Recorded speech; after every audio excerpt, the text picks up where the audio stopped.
गांव था जहां कोई महात्मा जल्दी जाता नहीं था। उड़िया बाबा जी महाराज को कुछ संतों ने मना किया, उस गांव में मत जाना। कुछ संत सिंहवत स्वभाव के होते हैं, बिल्कुल निडर। उनका क्यों न जाए? बोले वहां बहुत तार्किक लोग हैं और महात्मा को चैन से नहीं रहने देते, तर्क के द्वारा परास्त करते हैं और उद्दंडता है। तो उड़िया बाबा ने सोचा ऐसी जगह तो जरूर जाना चाहिए, क्योंकि ऑपरेशन होना चाहिए। तो बाबा पहुंचे तो ऐसा ही था कि जैसे मधुमक्खियां छत्ते पे भिलमिलाती है ना, ऐसे ही आ गए विद्वान लोग सब। और ये प्रश्न वो प्रश्न, मौन शांत। महापुरुषों का प्रभाव होता है। बाबा जब मुस्कुराते थे तो एक अद्भुत, जैसे चंद्रमा उदय होता है तो शीतलता और किरणें, ऐसे ब्रह्मबोध संपन्न महापुरुष जब मुस्कुराते थे तो माया का नाश करने वाली मुस्कुराहट होती थी।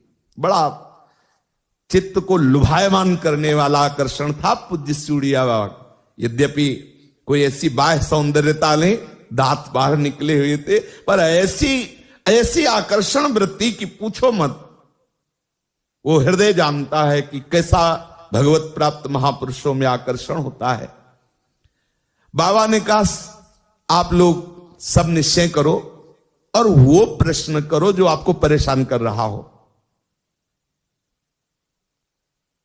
उन्होंने वेदांत में कुछ प्रश्न करने की चेष्टा की तो उनका इतनी आप में सामर्थ्य मुझे नहीं दिखाई दे रही कि आप इसका उत्तर समझ सके। आप और प्रश्न कीजिए। तो चूंकि ब्रह्मबोध संपन्न महापुरुष थे तो ऐसे संबोधन करने से ही उनको दृष्टि में ताकत होती। तो उनका महाराज एक प्रश्न का उत्तर दे दीजिए कि गृहस्थ बड़ा कि विरक्त बड़ा?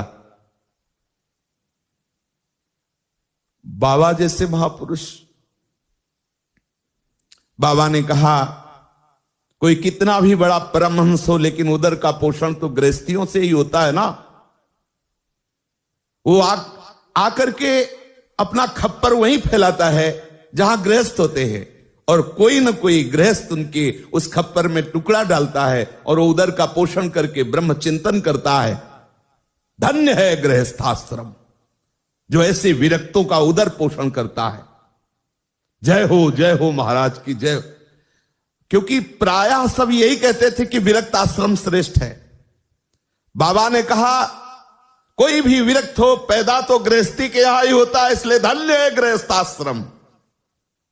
जय हो महाराज। और बोले धन्य है वो विरक्त जो ऐसे गृहस्थों के टुकड़े लेकर उनको निष्पाप कर देता है और अपनी दृष्टि से उनको भगवत मार्ग प्रशस्त कर देता है। अब आप ही निश्चय करो कौन बड़ा है। आश्चर्यचकित हो गए, क्योंकि पहले मंडन किया कि गृहस्थ आश्रम क्या है और फिर बता दिया कि गृहस्थ आश्रम के उद्धार का उपाय क्या है। तो कौन सर्वश्रेष्ठ? साहब चरणों में गिरे महाराज।